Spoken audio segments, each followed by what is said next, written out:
You feel like you work hard, you watch the videos, you attend the webinars, you buy the courses, and still your life stays stuck. That is not because you are unlucky. It is because you are trapped in the wrong circle, and the circle is quietly draining your momentum while you keep blaming yourself.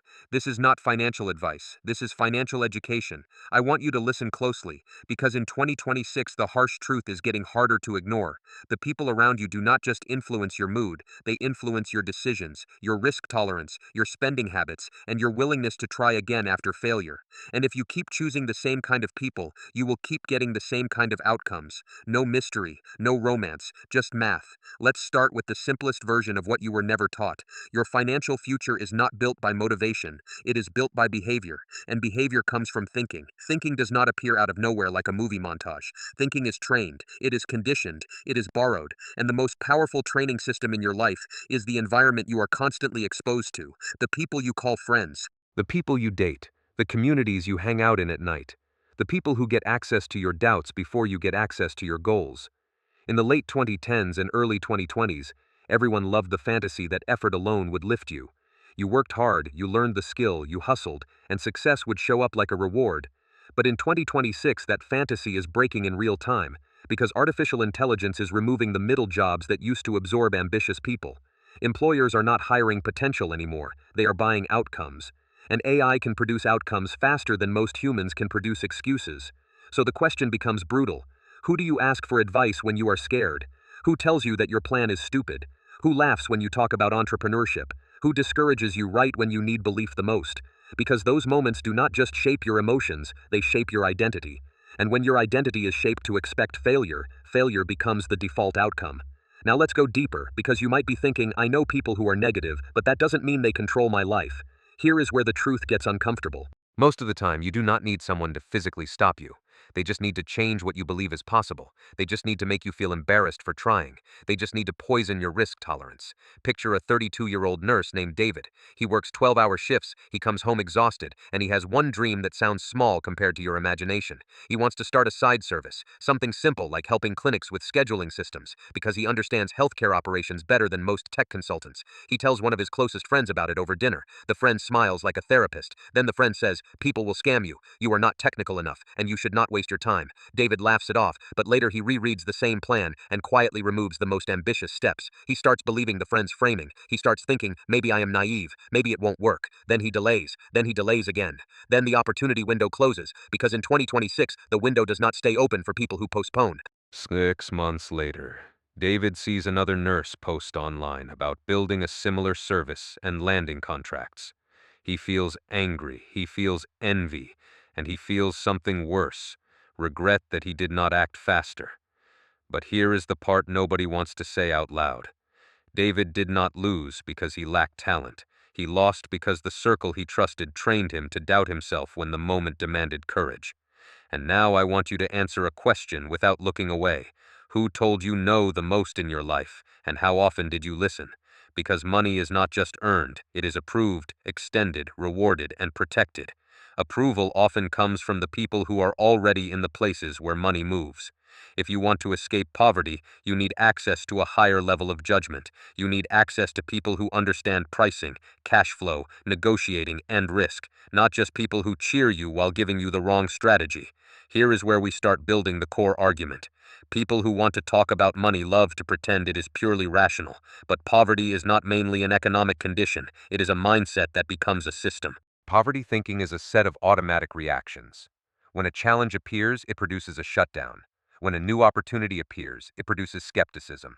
When a loss happens, it produces shame instead of learning. Rich thinking is different. When a challenge appears, it produces questions. When an opportunity appears, it produces experimentation. When a loss happens, it produces adjustments. Rich thinking does not mean you never feel fear. It means you refuse to let fear write your decisions. In psychology terms, that sounds like personality. But in financial terms, it is basically operating software, and that software is installed by environment. Let's talk about how environment works in 2026, because the environment is more engineered now than ever.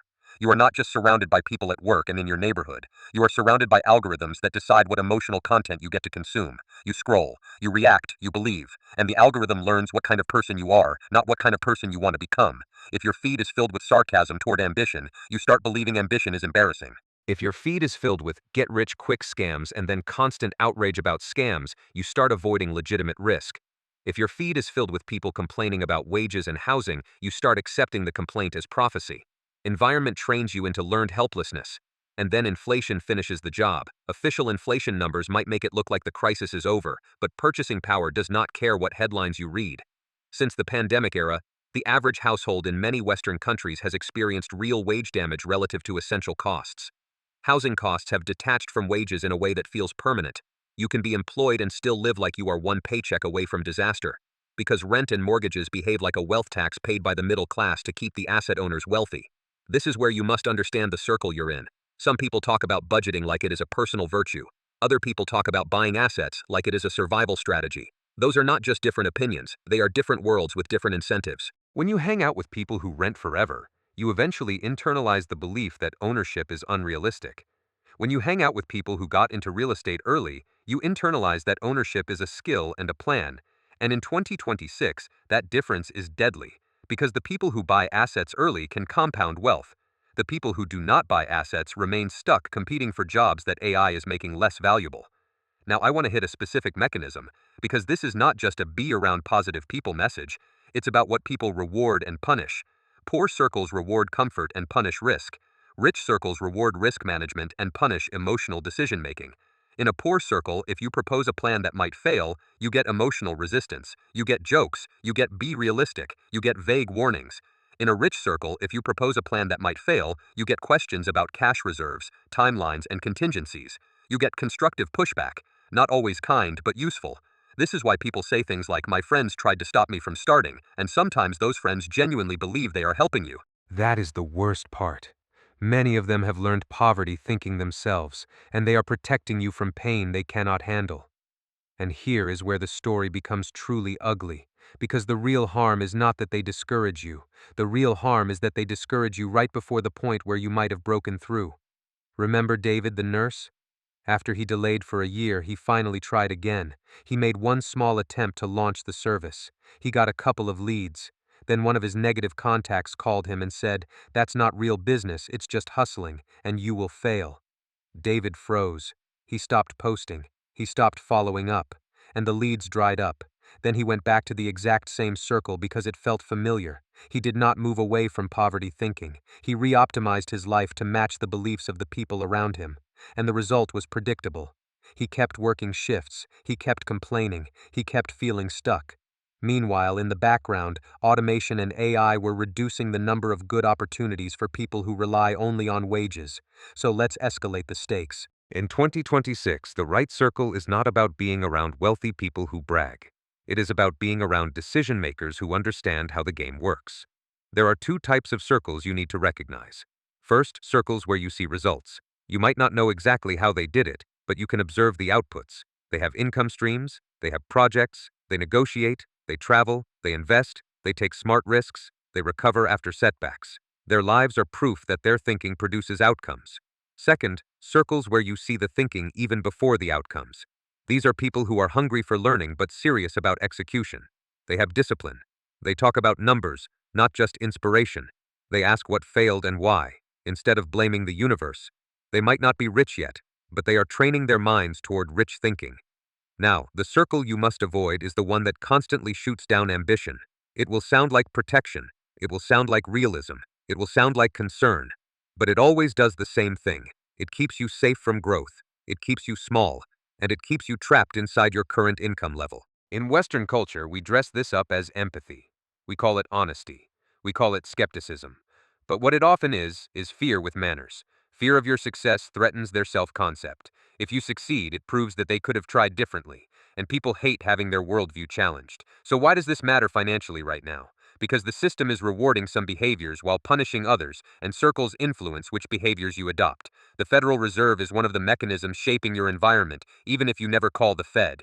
Interest rate policy affects borrowing costs. It affects credit availability. It affects the valuation of assets. When rates rise, debt becomes heavier, refinancing becomes painful, and many households feel pressure immediately through mortgage rates, auto loan rates, and credit card costs. When rates stabilize, it doesn't instantly restore real purchasing power. Savings might not catch up, wages might not catch up. Meanwhile, asset owners can borrow against their holdings at favorable terms depending on their credit and collateral. That's not a moral argument, it is a financial mechanism. The rich often have assets and access to capital. The poor often have liabilities and limited credit flexibility. That difference interacts with your social circle. If your circle is mostly people who complain about rates but do nothing, you will absorb helplessness. If your circle includes people who understand liquidity, you will learn to protect yourself while others talk. Your circle decides whether you interpret the Fed as an event you manage or a monster that manages you. And housing is the emotional center of the middle class. In the United States, the United Kingdom, Canada, and Australia, housing affordability has become a generational issue. People are not just struggling to buy homes, they are struggling to even believe that a reasonable future is possible. Rent grows, insurance costs climb. In climate-affected regions, insurance availability can collapse, and when it does, it doesn't just raise costs. It changes migration patterns, it changes property values, it forces people to move, which breaks social stability and financial plans. If you are surrounded by people who rent and treat it as fate, you will likely postpone the decisions that could have improved your long-term position. And in 2026, postponing is expensive. Time is not neutral. When inflation erodes savings, and wages lag, and rents rise, delay becomes a cost you keep paying. Now let's talk about the wealth concentration trend, because it explains the emotional disconnect you feel when the stock market keeps rising while your personal life feels like it's shrinking. In 2026, the top 1% continues to hold a disproportionately larger share of wealth. That means market gains concentrate where assets already exist. If you do not own meaningful assets, you experience a different economy than the one being shown on TV. You might see headline indexes hitting highs and wonder why your grocery bill keeps biting. The disconnect is not accidental, it is structural. This is where circles matter again. The people who benefit from rising asset prices are often in circles that reinforce asset ownership strategies. They talk about retirement accounts, brokerage accounts, risk allocation, and tax efficiency. Meanwhile, people trapped in wage-dependent circles talk about surviving until the next paycheck. Those are incompatible conversations. One circle trains asset building, the other circle trains paycheck dependence, and the tragedy is that paycheck dependence creates more emotional dependence. You start needing your circle because you are scared. You start fearing the unfamiliar. You ask permission to change your behavior, and that permission is usually granted by people who have no reason to want you to change. Now I want to come back to a topic the original transcript touched, choosing a partner and choosing a circle. You might think love is separate from money, but love is just the strongest social contract you will ever sign, and money is the stress test it runs. Your partner is not only your emotional companion, your partner is your daily decision environment. If your partner thinks like a wage dependent, they will push you towards stable but limited options. If your partner thinks like an asset builder, they will push you to invest effort into long-term strategies, even when the short term feels scary. Picture someone who wants to shift into content creation, freelance work, or an entrepreneurial model. They find a partner who frames it as reckless.